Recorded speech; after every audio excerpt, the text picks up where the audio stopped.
Біз өзіміздің әңгімемізді жалғастырайық. Ұзақ өмір туралы. Және жай ұзақ өмір емес, белсенді ұзақ өмір туралы. Оның ұзақ әңгіме болатыны хақ.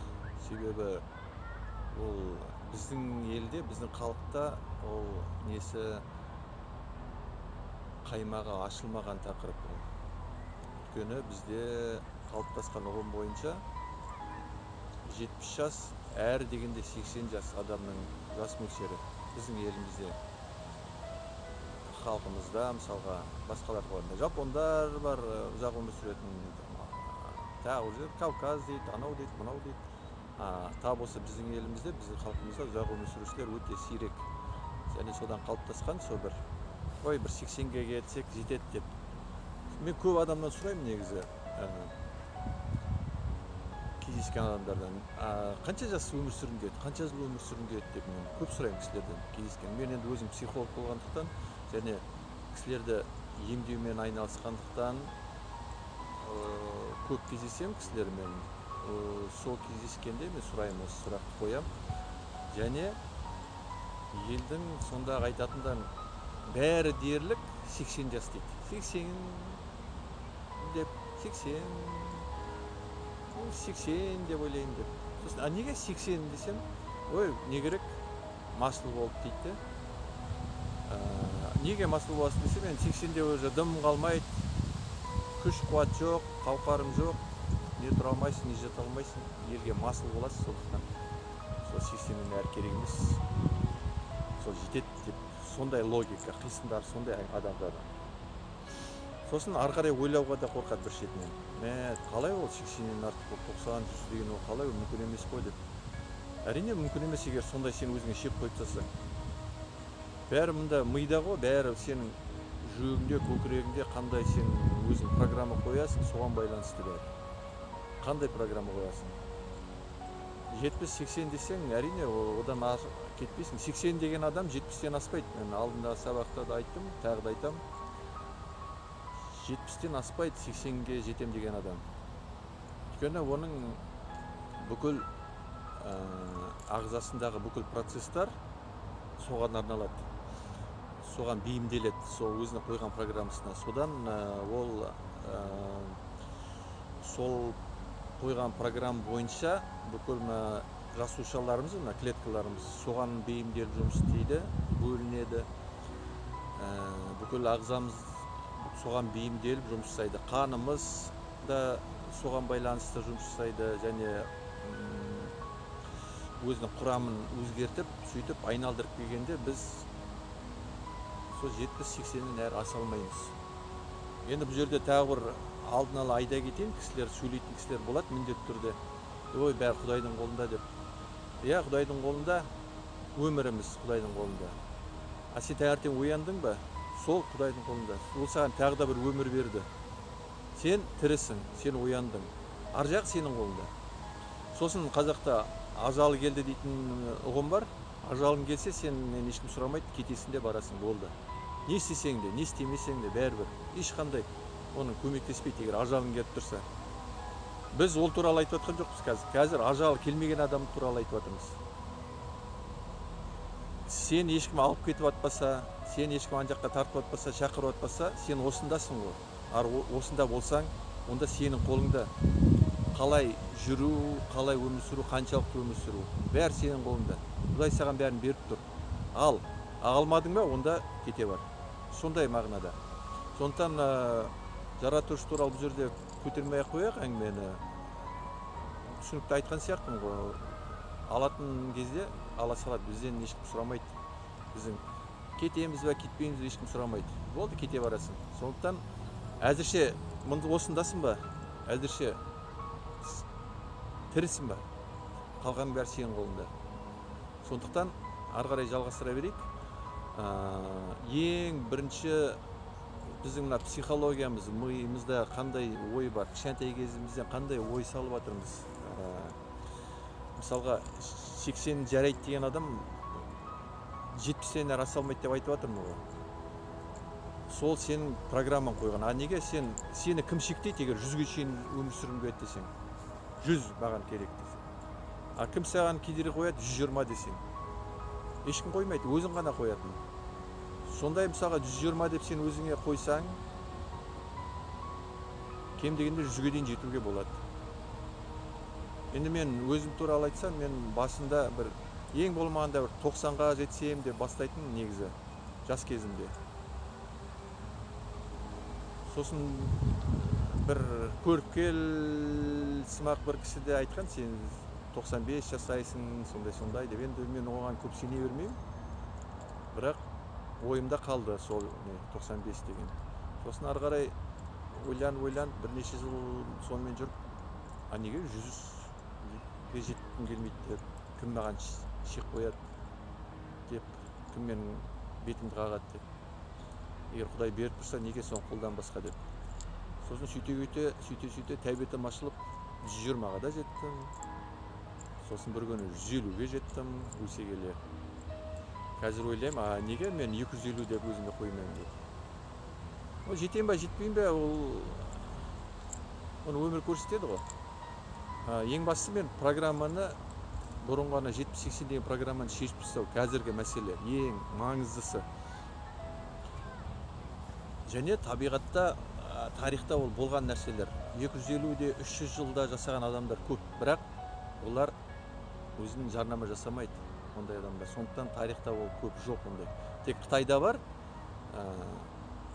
бір әкелі балалы екі адам.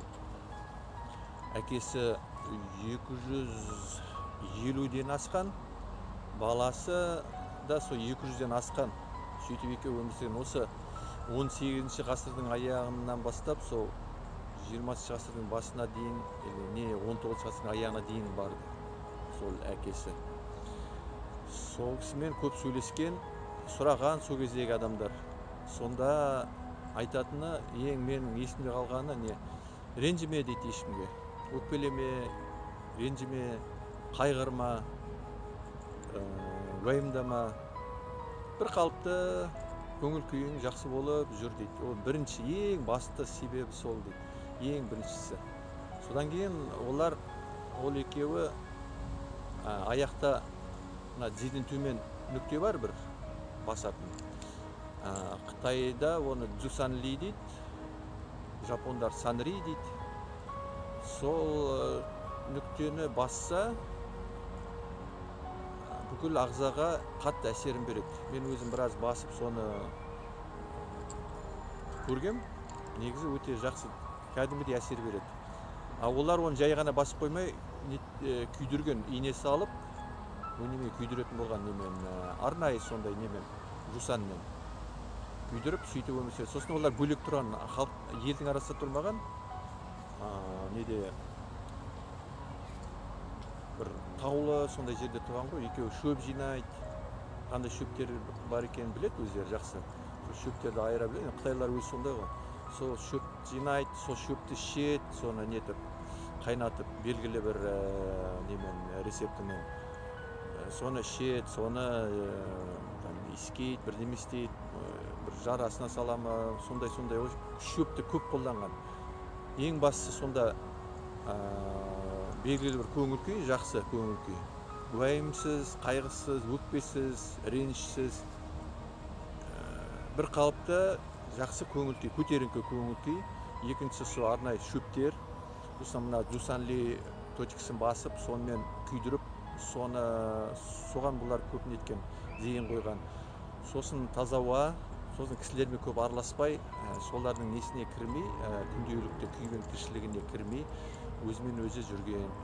Сол ең басты себептері сол, олардың ұзақ өмір сүрген. Және өздеріне сондай бір программа қойған ғой, бағдарлама. Ұзақ өмір сүруге болады, және өмір сүреміз деп. Өздерінің олардан бұрында біреулер болған шығар, соларды зерттеген болар мүмкін. Оны біз білмейміз. Мен білмеймін ол туралы, бірақ жорамалдаймын солай болған шығар деп. Және соны олар зерттеп, қолдарында болған болар деп ойлаймын кітаптары.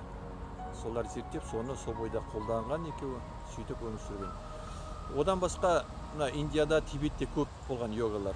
Көп йогалар болған. Бірақ олар өзін жариялау үшін емес, жарнама жасау үшін емес, өздері үшін жасаған, өздерінің даму үшін. Сондықтан еш жерде олардың несі жоқ, деректері жоқ ол туралы.